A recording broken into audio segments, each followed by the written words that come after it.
So lucid dreaming is a long path, Mm, especially if you're going to explore it deeply. It just keeps showing more and more and more. And along the way, it also encourages you to let go of fears, to resolve fears. Don't run away from them. Don't hide from them. But you have to face the fears directly in the lucid dream, knowing it as a dream reflection of a fear, and then come to terms with it and resolve it. So what happened to me was something a little bit strange. I grew up in the very middle of America. Um, Never read anything about Buddhism very mhm, much because of the translation issues and all, and it was just kind of a foreign idea. But what happened to me is 20 years into lucid dreaming, um, I began to see that a dream was a mental creation. A mhm, dream is a creation of the mind, and it reflects our mental energies, our concerns, our fears, our desires, our intents. All that's reflected in a dream. It's a mental creation. And then I began to see, well, gosh, a lucid dream is also a mental creation. It's a creation of the conscious self and the unconscious self, or your inner awareness. Also, again, dealing with beliefs, expectations, focus, intent, emotions, all that. And then what happened is I began to see that in many respects, my personal waking experience is a mental creation too. mm, If I'm a person who has lots of fear, then I avoid things. If I'm a person who's very gregarious and loving, I interact with others and all that. So what my inner thinking is, what my inner beliefs and expectation is basically being expressed in the outer world. It's mm, also, in many respects, a mental creation. So, thinking about all that, I began to wonder, is there then a real reality?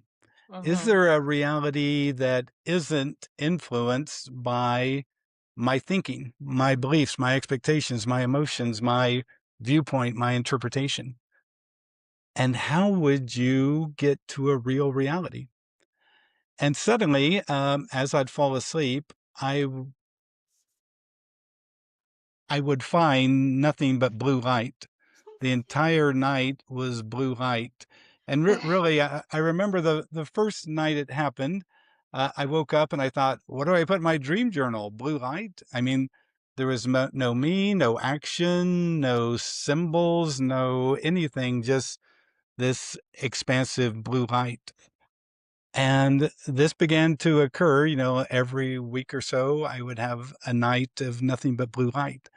And I remember one morning I came down to the breakfast table and my wife was there and she looked at me very seriously and said, Robert, what's happening to you? And I said, what do you mean what's happening to me? And she said, last night I woke up and looked at your face and I've never seen someone in such bliss before. What is happening to you? And and and like you, I started to laugh and I said, well, I'm actually trying to understand the actual nature of reality, and I'm having some pretty strange experiences. That's I just left it there. But as things went on, there were some more lucid dreams that were very informative. And then one night, I'm falling asleep and I hear my inner awareness, much like I would in a lucid dream, but it was just as I was falling asleep. And my inner awareness told me that if I really wanted to go the whole distance, I might cease to be. And I think it literally was telling me, that fundamentally, you, the ego waking self, you has to kind of disappear and kind of mm, die. And I told my inner awareness, I said, look, I understand that I'm just a small bit in a much larger awareness.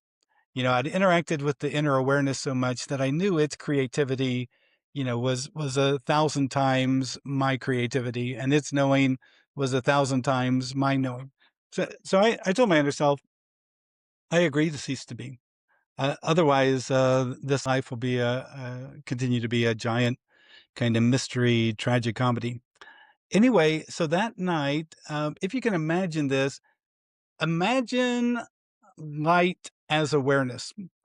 And the light of awareness is aware within the vast light of awareness.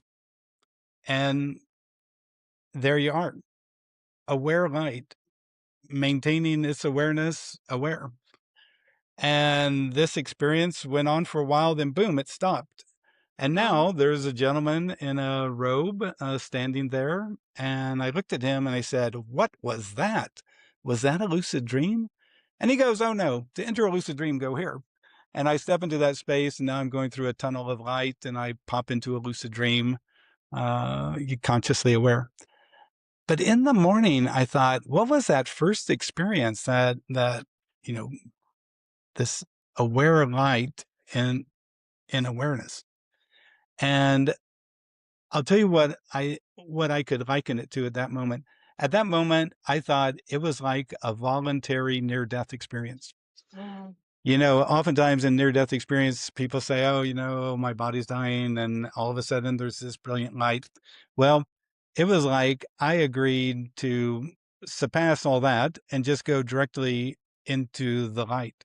But once you kind of are in the light, the sense of self disappears, your beliefs, expectations, your focus and intent, and there's the light. So I thought, wow, that was such a bizarre experience, and that was really interesting.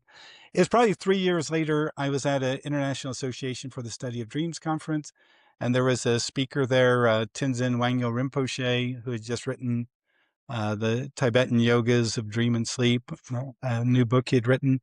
And in his book, he says and he was up there giving a talk. I'd never read his book. He stood up there and said, "Oh, and the ultimate goal of Buddhist Dream Yoga is the clear light of awareness by awareness itself, but, achieving the state." And I thought, oh my God, there's a name for this. This is a practice. And it was really interesting to read about the Buddhist ideas on this. But in my own crazy way, I had kind of what we'd call in the States bushwhacked. I bushwhacked my way. I didn't follow the traditional Buddhist Dream Yoga path. I just kind of learned the lessons through my own mucking around and exploring and going deeper and deeper and deeper and deeper. And so it was really an interesting thing. But that's what they call the light of awareness. Now, you can also get a sense of this in another way. Um, and that's by, in a lucid dream, stopping what you're doing and meditating in a lucid dream by emptying your mind, by letting go of all thoughts, beliefs, emotions, intents, whatever, just let it all go. And the first time I meditated in a lucid dream, that's what I did. I just let go of all thoughts. And suddenly it was like someone was ripping the dream canvas and this brilliant white light was coming through it. I didn't understand what the brilliant white light was. I thought I was doing something wrong, and I kind of shook myself out of it and closed my eyes and started emptying my mind and had an incredible experience of transcendence. But Buddhist Dzogchen practitioner told me that in their practice, they try to meditate in lucid dreams, so they experience the light, which they call Rigpa, the base awareness that's behind everything. So that would be another simpler approach to kind of practice it. He said he was surprised that anyone achieved that in their first attempt. But anyway, I just do things on my own, just because my inner intent was really to understand things.